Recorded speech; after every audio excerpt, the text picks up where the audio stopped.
Hi guys, time has come for us to defy the politicians.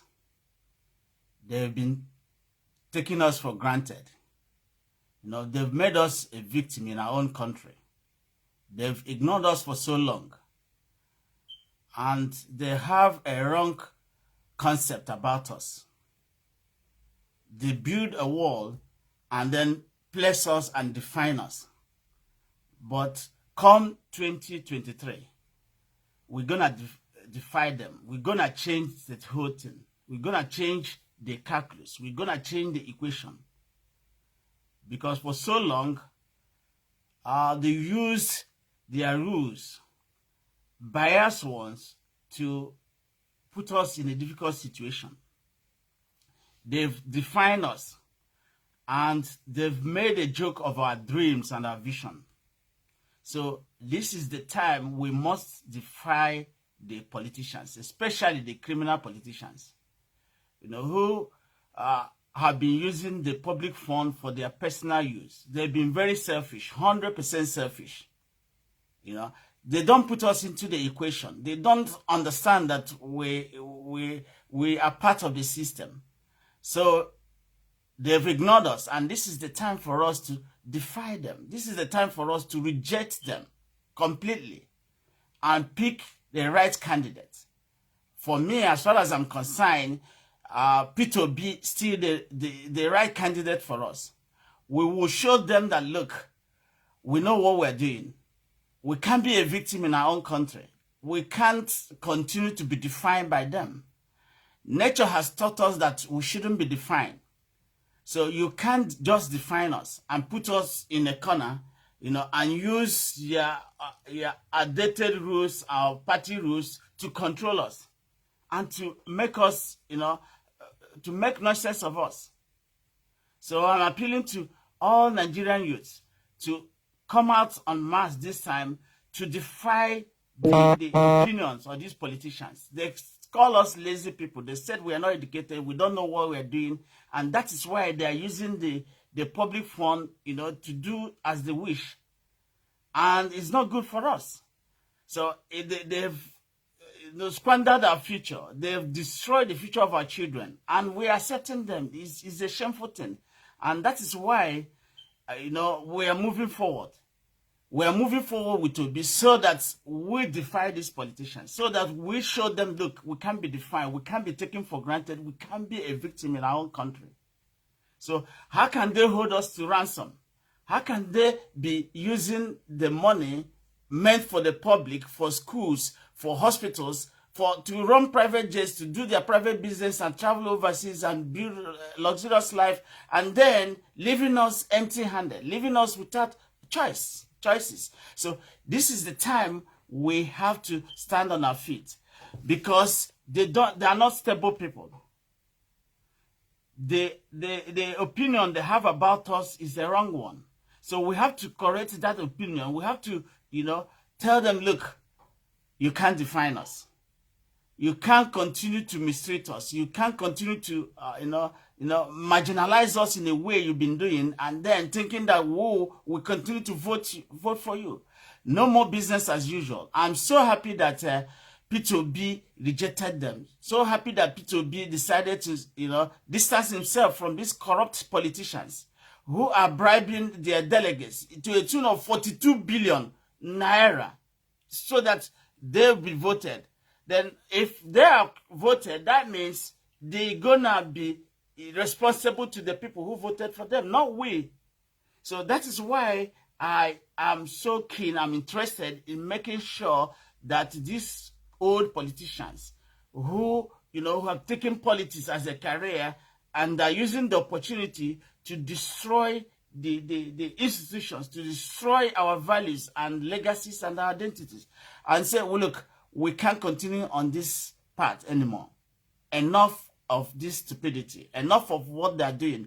We're not going to allow them, because I, for one, understand that they are destroying my own future, destroying the future of my own children, and destroying their own, because they don't seem to understand. So, but we cannot allow them, because For some of us who are privileged to know, it is a duty that we must act.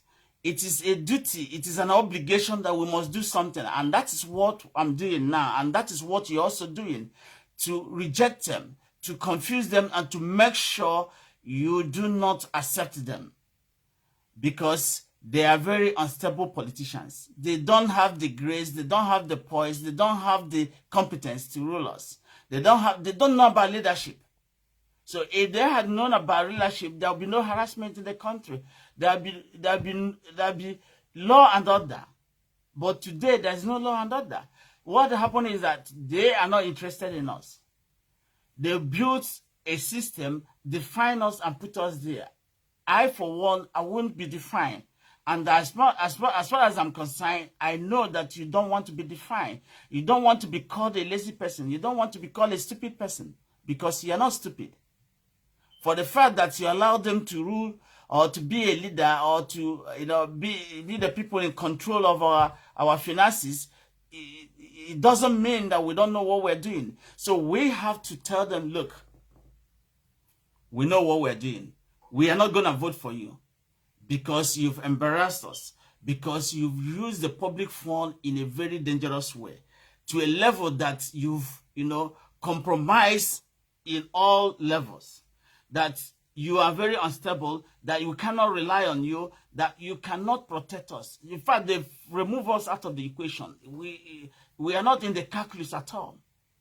They see us as slaves, servants. No, that is not who we are.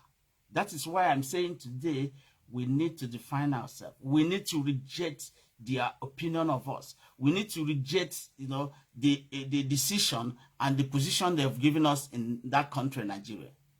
Unless we rise up and say, look, we're taking control of the power. We're taking control of the affairs of the country, the affairs of the state. Then the change will not come. Change can only come if we work hard and do the right thing. The right thing is voting the right candidate. Voting the person we know that is competent. Voting the person we know that is dedicated. Voting the person we know that is devout and, that has faith in himself, that knows where he's going, that has vision, that, that has value. Not people who don't have value. People who don't have respect for law and order. People who are criminals and stealing our funds and stealing the money and using it to buy private jets, living a luxurious life, sleeping in their hotels, living abroad, wasting the whole money, and then leaving the Nigerians to suffer in the country. Then we don't have hospital, we don't have electricity, we simply don't have anything. So are we going to continue in this direction? I'm saying no. Opportunity has come for us now to defy them. Opportunity has come for us now to change the equation. Opportunity has come for us to tell them, look, you can't define us. We have to define ourselves. We know what we have. We are people with value. We are people with vision. We have a goal, and that goal, we have to realize it. Because under the whole situation, under the situation whereby these politicians are staying and working, we won't have our goals. You won't realize your goal. You won't realize your vision. You won't realize anything you've dreamed of. We are people, we have dreams, we have visions, we have goals, but we can't achieve them because they prevented us from doing that because of the way they manage the funds in the country, because of the way they manage everything. And we decided to say, look, enough of this stupidity, enough of this mismanagement, enough of this misrule, enough of this harassment and intimidation. We are not going to allow this. And that is the purpose of this video, to tell Nigerians and say, look, you got to define yourself. To reject the definition these politicians have given you. Reject the position they've given you. Reject the opinion they have about you, and drive for your future. Drive for the future of your children. Drive for the betterment and the success of the country. We are not fools. We are not stupid. We are clever people, and we have to show that today. Thank you.